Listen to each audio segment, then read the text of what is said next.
Hello दोस्तों, नमस्कार।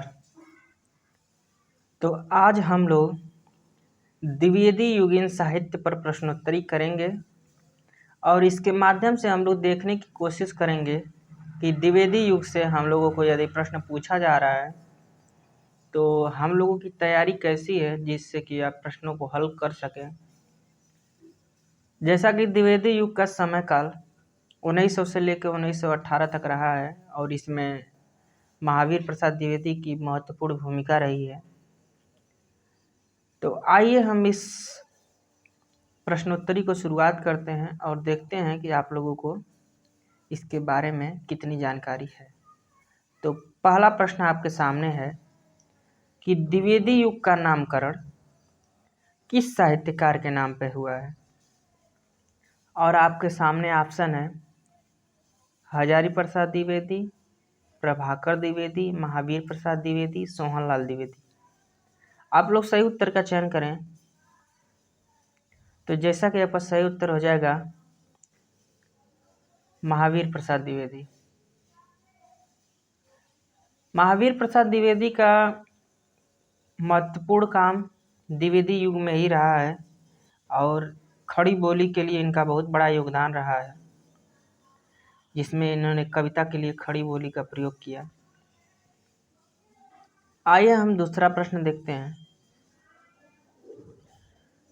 द्विवेदी युग को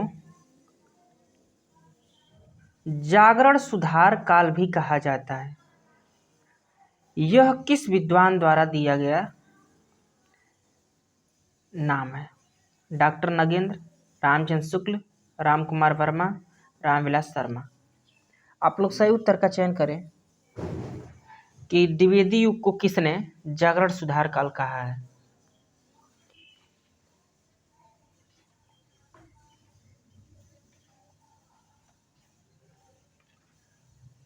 तो आपका सही उत्तर हो जाएगा option number A, doctor Nagendra. इन्होंने ही द्विवेदी युग को जागरण सुधार काल कहा है। बाकी रामचंद्र शुक्ल ने इसको द्वितीय उत्थान के नाम से माना है। नई धारा द्वितीय उत्थान। और ये चीज़ भी आपके लिए इम्पोर्टेंट हो सकती है, द्वितीय उत्थान, क्योंकि क्या होता है ना कि कभी कभी पूछ देता है कि रामचंद्र शुक्ल ने किस प्रकरण में द्विवेदी युग का जिक्र किया है। तो प्रकरण जो है वो आपका तीसरे प्रकरण में। तो ये चीज़ भी आप लोग ध्यान दीजिए कि प्रकरण 3 में नई धारा द्वितीय उत्थान के नाम से इसका वर्णन किया है। आइए हम अगला प्रश्न देखते हैं। प्रश्न नंबर 3, रविंद्रनाथ ठाकुर को किस वर्ष गीतांजलि के लिए नोबेल पुरस्कार दिया गया? आपके सामने ऑप्शन है 1915, 1913, 1918, 1910। आप लोग सही उत्तर का चयन करें। तो आपका सही उत्तर हो जाएगा गीतांजलि के लिए इनको नोबेल पुरस्कार 1913 ईस्वी में दिया गया। इसके बाद चौथा नंबर प्रश्न है कि गीता रहस्य ग्रंथ के रचयिता कौन है? और आपके सामने ऑप्शन है सूरदास, तुलसीदास, हजारी प्रसाद द्विवेदी, बाल गंगाधर तिलक। आप लोग सही उत्तर का चयन करें। तो चौथा नंबर का आपका सही उत्तर हो जाएगा ऑप्शन नंबर 4, बाल गंगाधर तिलक गीता रहस्य ग्रंथ की रचयिता हैं। अगला प्रश्न है कि सरस्वती पत्रिका का प्रकाशन किस वर्ष प्रारंभ हुआ? 1903 ईस्वी, 1893 ईस्वी, 1901 ईस्वी, 1900 ईस्वी। आप लोग बताइए कि सरस्वती पत्रिका सर्वप्रथम किस वर्ष प्रकाशित की गई? तो आपका सही उत्तर हो जाएगा 1900 ईस्वी में। और ये जो 1900 ईस्वी में प्रकाशित हुई तो ये इलाहाबाद से प्रकाशित होती थी। उसके बाद फिर काशी गई, तो जो इसका प्रकाशन स्थान था प्रारंभ वो इलाहाबाद था, आज का प्रयागराज। आइए हम प्रश्न नंबर 6 देखते हैं कि सरस्वती का प्रकाशन कहाँ से होता था। इलाहाबाद, काशी, कानपुर, कलकत्ता। तो यहाँ पे आपका सही उत्तर हो जाएगा कि काशी से, क्योंकि रेगुलर जो प्रकाशित हुई वो काशी से हुई थी। इलाहाबाद में तो सिर्फ प्रारंभ किया गया था, बाद में इसको लेकर के काशी चले गए थे। तो ये चीज़ भी आप लोग ध्यान दीजिएगा। आइए हम प्रश्न नंबर 7 देखते हैं कि महावीर प्रसाद द्विवेदी ने सरस्वती के संपादक का कार्यभार किस वर्ष संभाला। 1903, 1900, 1902, 1905। आप लोग सही उत्तर का चयन करिए। तो आपका सही उत्तर हो जाएगा 1903 ईस्वी। 1903 में इन्होंने सरस्वती पत्रिका का कार्यभार संभाला। तो आपके जेहन में एक सवाल आ रहा होगा कि सरस्वती पत्रिका का प्रकाशन 1900 ईस्वी से प्रारंभ हुआ था और सर्वप्रथम आपके इलाहाबाद से छपी थी। इलाहाबाद, उसके बाद इसको काशी लेकर के चले गए लोग। तो इसके जो पहले संपादक थे उससे भी प्रश्न बनता है। तो जो इसका पहला संपादन कार्य किए हैं वो एक टीम थी, जिसमें मुख्य रूप से श्याम सुंदर दास का नाम ज़्यादा लिया जाता है। श्याम सुंदर दास, ये चीज़ आपको ध्यान रखनी है। बाकी यदि टीम का नाम आप लोग इसको नोट डाउन कर लीजिए, टीम के नाम पूरा, क्योंकि ये चीज़ें जल्दी आपको मिलेंगी नहीं। उसमें कौन कौन थे सब, मान लीजिए कि अगर पूछ दिया जाए कि निम्नलिखित में से कौन सरस्वती पत्रिका के प्रारंभ में संपादक नहीं थे, तो उस प्रश्न को करने में आपको आसानी हो सके। तो एक राधा कृष्ण थे, राधा कृष्ण। उसके बाद एक जगन्नाथ थे, जगन्नाथ दास, जगन्नाथ दास। उसके बाद कार्तिक प्रसाद थे, कार्तिक प्रसाद। इसके बाद आपके किशोरी लाल गोस्वामी थे, किशोरी लाल गोस्वामी। तो इन नामों को आप लोग नोट कर लीजिए, क्योंकि आपके लिए महत्वपूर्ण साबित होगा। और इन्होंने जो सरस्वती पत्रिका का कार्यभार संभाला था वो 1900 से 1901 ईस्वी तक इसका ये लोग संपादन कार्य किए, यानी कि 1 साल। उसके बाद इसका क्या हुआ, कार्यभार श्याम सुंदर दास ने लिया और अंत में 1903 से आपके महावीर प्रसाद द्विवेदी ने इसका कार्यभार संभाल लिया। ये 1903 से लेकर के 1920 तक इसका कार्यभार संभालते रहे। बाद में बीमार होने की वजह से अस्वस्थ रहे और इन्होंने इसका कार्यभार छोड़ दिया। तो ये चीज़ें आपके लिए ज़रूरी थी, आप लोग इसको देख लीजिए। इसके बाद में क्या हुआ कि परदुल्ला पुन्नालाल बख्शी भी आए, देवीदास शुक्ल भी आए, तो ये लोग बाद में संपादन कार्य करते रहे। आइए हम अगला प्रश्न देखते हैं कि महावीर प्रसाद द्विवेदी जी की हे कविता शीर्षक कविता किस वर्ष प्रकाशित हुई? 1903, 1902, 1900, 1905। तो आपका सही उत्तर हो जाएगा 1900। अगला प्रश्न है कि सरस्वती के प्रारंभिक संपादक निम्न में से कौन थे? देखिए क्वेश्चन बन गया, महावीर प्रसाद द्विवेदी, गुलाब राय, श्याम सुंदर दास, चंदा शर्मा गुलेरी। तो 9वां नंबर का आपका सही उत्तर हो जाएगा श्याम सुंदर दास, ये प्रारंभिक संपादक थे। सरस्वती के प्रकाशक कौन थे? चिंतामणि घोष, रामचंद्र शुक्ल, जयशंकर प्रसाद निराला। तो सरस्वती के प्रकाशक चिंतामणि घोष थे।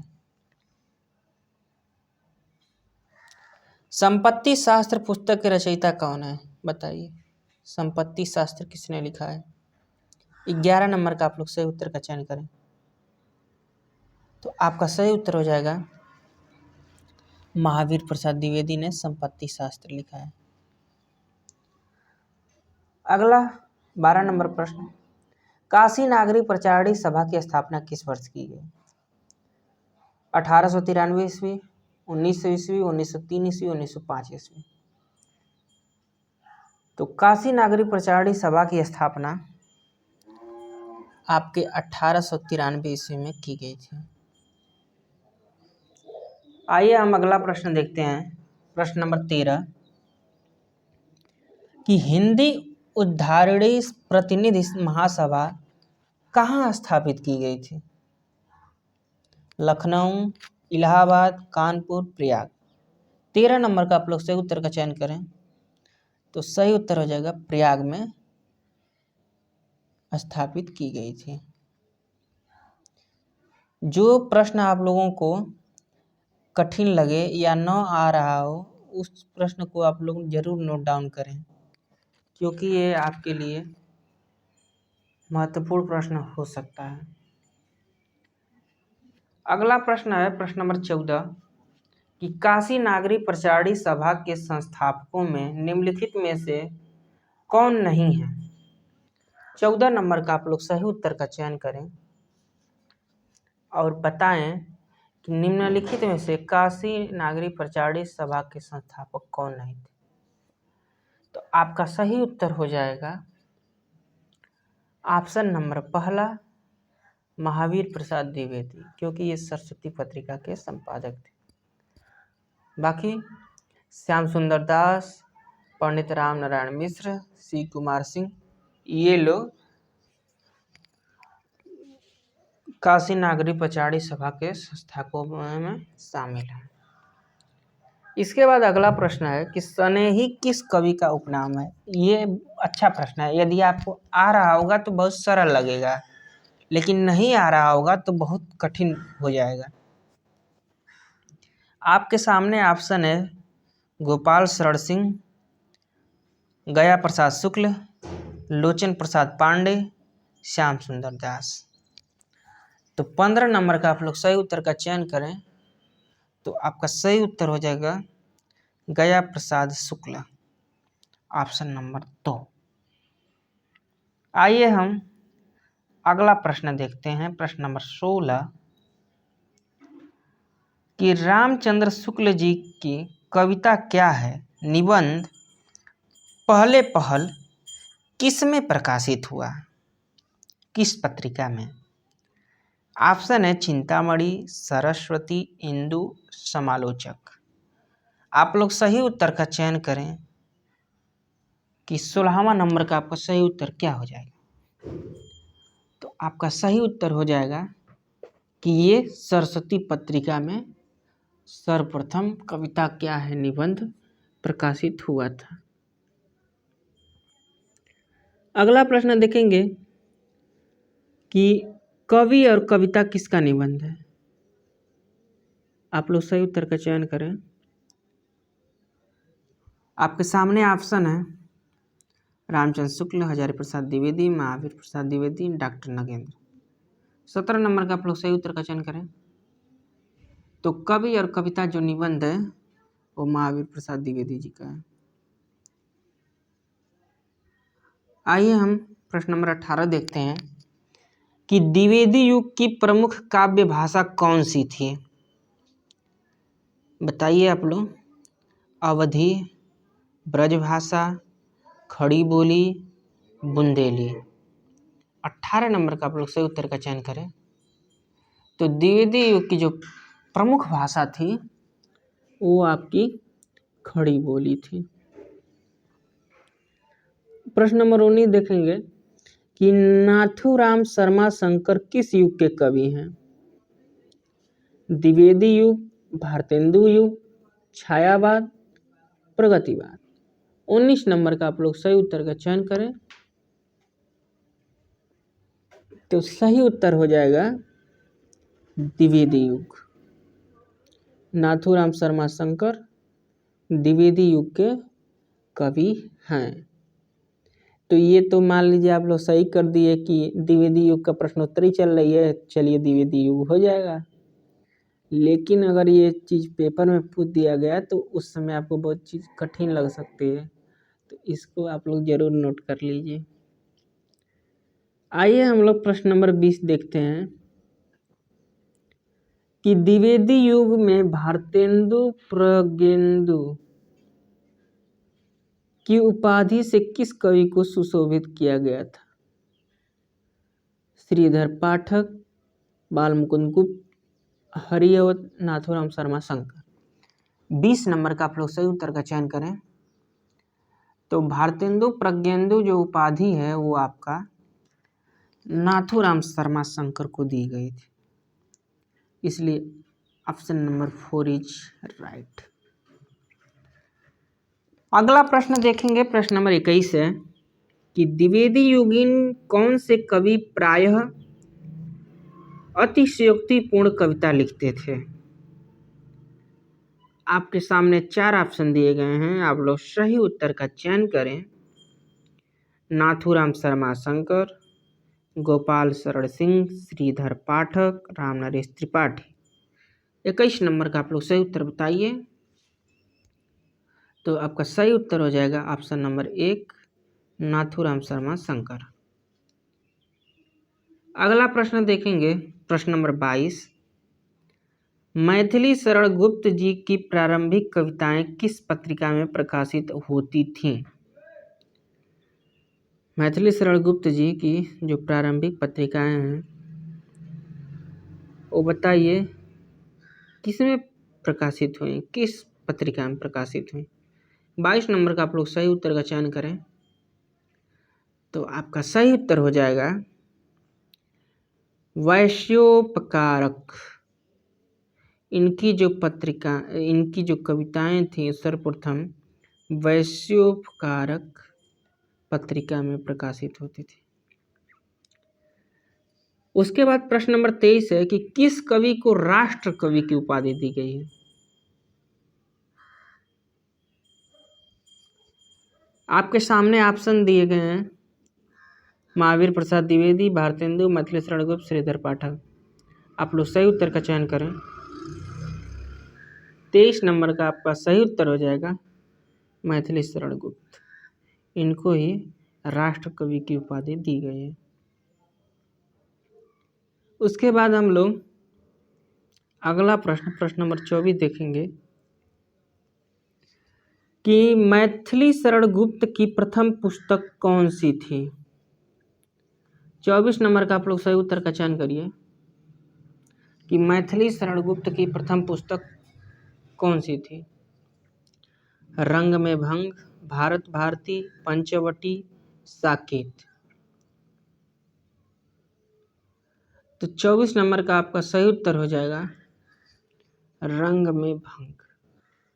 ये इनकी पहली पुस्तक थी जिसको इन्होंने 1909 ईस्वी में लिखा था। तो ये चीज़ भी आप लोग नोट डाउन कर लीजिए। इसके बाद प्रश्न नंबर 25 हम लोग देखेंगे कि मैथिली शरण गुप्त जी को उनकी किस रचना के आधार पर राष्ट्र कवि की उपाधि दी गई। पंचवटी, जय भारत, प्लासी का युद्ध, भारत भारती। तो आपका 25 नंबर का सही उत्तर हो जाएगा ऑप्शन नंबर चौथा, भारत भारती के आधार पर इनको राष्ट्र कवि की उपाधि दी गई। गुप्त जी ने कितने महाकाव्यों का प्रणयन किया है? आप लोग सही उत्तर का चयन करें। 2, 3, 1, 4।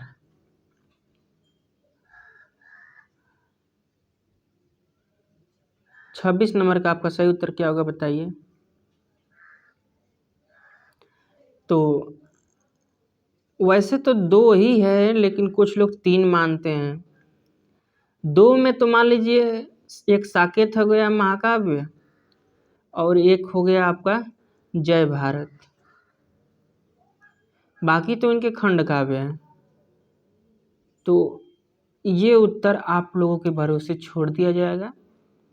अगर आपको मिलता है इनका तीसरा वाला तो आप 3 मार लीजिए, नहीं तो 2 हम बता रहे हैं। किस कवि को खड़ी बोली का प्रथम कवि माना जाता है? श्रीधर पाठक, मैथिली शरण गुप्त, बाल मुकुंद गुप्त, रामनरेश त्रिपाठी। 27 नंबर का आप लोग सही उत्तर का चयन करें। तो आपका सही उत्तर हो जाएगा श्रीधर पाठक को खड़ी बोली का प्रथम कवि माना जाता है। अगला प्रश्न हम लोग देखेंगे, प्रश्न नंबर 28, कि मैथिली शरण गुप्त जी का जन्म कहाँ हुआ? मथुरा, अयोध्या, चीरगांव, कानपुर। 28 नंबर का आप लोग सही उत्तर का चयन करें। तो आपका 28 का सही उत्तर हो जाएगा चीरगांव। चीरगांव में इनका जन्म हुआ था, झांसी। उसके बाद प्रश्न नंबर 29 है कि पूर्ण किस कवि का उपनाम है? रामचरितोपाध्याय, रामनरेश त्रिपाठी, राय देवी प्रसाद, श्रीधर पाठक। 29 नंबर का आप लोग सही उत्तर का चयन करें। तो सही उत्तर हो जाएगा राय देवी प्रसाद पूर्ण। धाराधर धावन शीर्षक से कालिदास कृत मेघदूत का पदबद्ध अनुवाद किस कवि ने किया?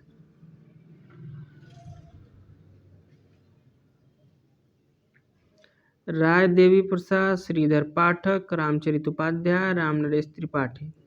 30 नंबर का आप लोग सही उत्तर का चयन करें। तो आपका सही उत्तर हो जाएगा राय देवी प्रसाद। इसके बाद अगला प्रश्न है प्रश्न नंबर 31,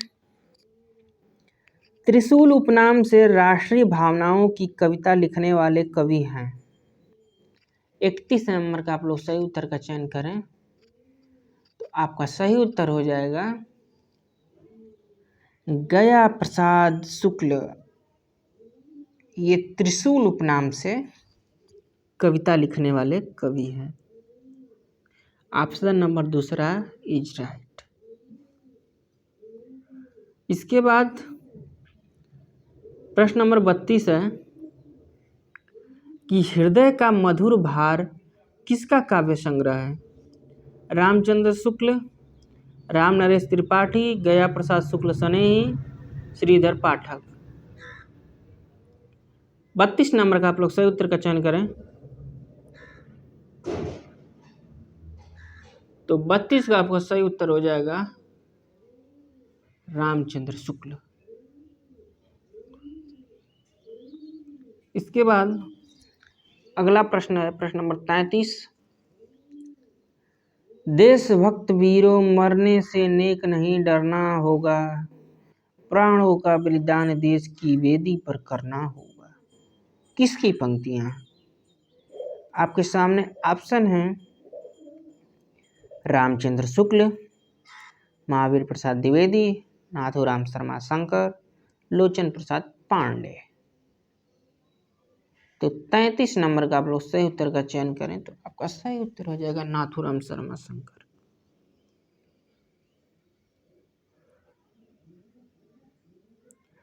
अगला प्रश्न है कि सरगो नरक ठिकाना नाही किसकी कविता है?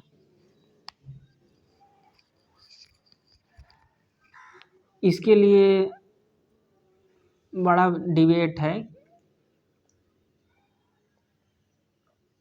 आप लोग सही उत्तर का चयन करिए। श्रीधर पाठक, राम नरेश त्रिपाठी, गया प्रसाद शुक्ल स्नेही, महावीर प्रसाद द्विवेदी। 34 नंबर का आप लोग सही उत्तर का चयन करें।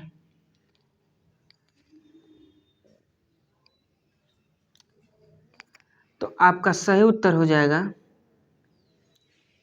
महावीर प्रसाद द्विवेदी।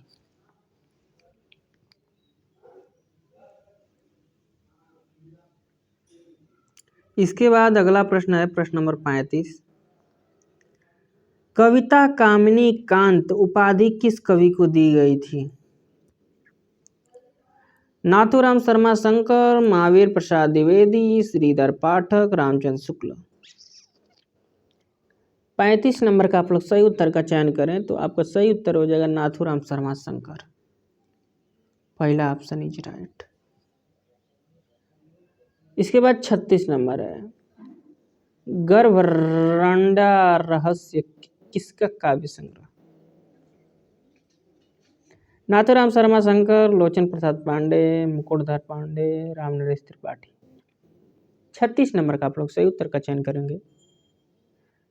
आपका सही उत्तर हो जाएगा नाथूराम शर्मा शंकर। ये इन्हीं का काव्य ग्रंथ है।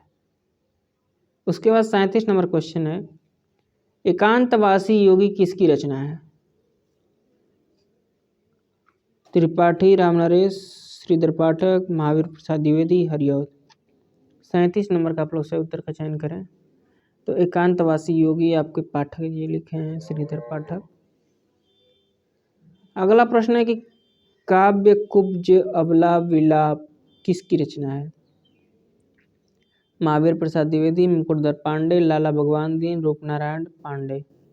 38 नंबर का आप लोग सही उत्तर का चयन करें तो आपका सही उत्तर हो जाएगा महावीर प्रसाद द्विवेदी। इसके बाद 39 नंबर प्रश्न कि पद्य पुष्पांजलि के रचनाकार हैं श्रीधर पाठक, महावीर प्रसाद द्विवेदी, लोचन प्रसाद पांडे, मुकुटधर पांडे। 39 नंबर का आप लोग सही उत्तर का चयन करें तो आपका सही उत्तर हो जाएगा लोचन प्रसाद पांडे। इसके बाद प्रश्न नंबर 40 है कि बुद्ध चरित किसकी रचना है? राम नरेश त्रिपाठी, रामचंद्र शुक्ल, श्रीधर पाठक, रूपनारायण पांडे। तब बुद्ध चरित जैसा कि आप लोग जानते हैं कि रामचंद्र शुक्ल जी की रचना, जिसको कि पाश्चात्य का अनुवाद भी मानते हैं लोग कुछ लोग। इसके बाद 41 नंबर प्रश्न है कि काव्य मंजूषा किसने लिखा है? बताइए काव्य मंजूषा किसने लिखा? महावीर प्रसाद द्विवेदी, श्रीधर पाठक, राम नरेश त्रिपाठी और नाथूराम शर्मा शंकर। तो जैसा कि काव्य मंजूषा जो है आपके महावीर प्रसाद द्विवेदी जी ने लिखा है तो इसलिए पहला ऑप्शन इज राइट। उसके बाद अगला प्रश्न है कि अनुराग रत्न रचना किसकी है? नाथूराम शर्मा शंकर, राजदेवी प्रसाद पूर्ण, लोचन प्रसाद पांडे, मुकुटधर पांडे। 42 नंबर का आप लोग से उत्तर का चयन करें तो नाथूराम शर्मा शंकर। ये रैंडम जो क्वेश्चन होते हैं ना, देखिए आपके असिस्टेंट प्रोफेसर का जो पेपर होता है या मान लीजिए टीजीटी या पीजीटी में, तो ऐसे रैंडम क्वेश्चन पूछ दिया जाता है या DSSB में भी। तो ऐसे क्वेश्चनों को आप लोगों को तैयार करना होगा, क्योंकि कभी कभी सिंगल क्वेश्चन बहुत कठिन लगने लगते हैं और इसी से आप लोग मेरिट से बाहर भी हो सकते हैं। उसके बाद प्रश्न नंबर 43 है कि कश्मीर सुषमा रचना बताइए किसकी है? रामचरित उपाध्याय, राय प्रसाद शुक्ल, गया प्रसाद शुक्ल, श्रीधर पाठक, रामनरेश त्रिपाठी। 43 नंबर का आप लोग सही उत्तर का चयन करें तो सही उत्तर हो जाएगा श्रीधर पाठक। स्वदेशी कुंडल श्रीधर पाठक, राजदेवी प्रसाद पूर्ण, रामनरेश त्रिपाठी, मैथिली शरणगुप्त। 44 नंबर का बताइए तो राय देवी प्रसाद पौड़ स्वदेशी कुंडली की। उसके बाद अगला प्रश्न है, टोटल 50 प्रश्नों को हल किया जाएगा इसके बाद अगले वीडियो में। कृषक क्रंदन किसकी रचना है? महावीर प्रसाद द्विवेदी, राय देवी प्रसाद पौड़, श्रीधर पाठक, गया प्रसाद शुक्ल स्नेही।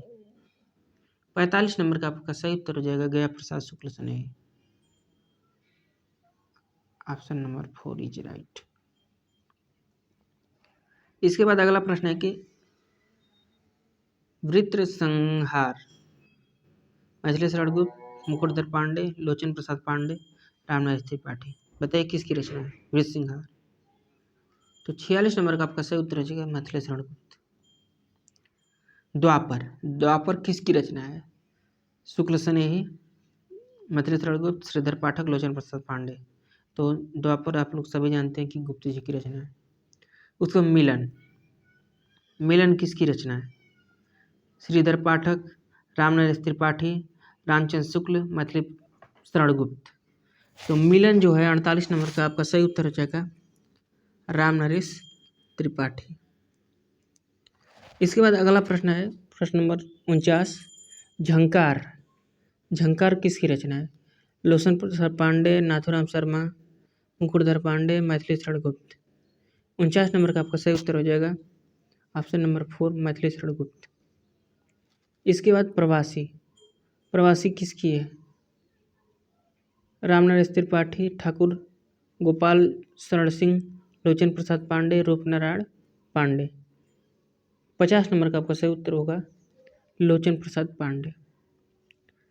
तो दोस्तों यहाँ तक देखने के लिए आपका धन्यवाद। हम लोग फिर मिलेंगे इसके आगे क्वेश्चन की प्रश्नोत्तरी करते हुए और कोशिश करेंगे कि महावीर प्रसाद और उनके द्विवेदी युग में सभी प्रश्न तैयार कर सकें। धन्यवाद यहाँ तक देखने के लिए आप लोगों का।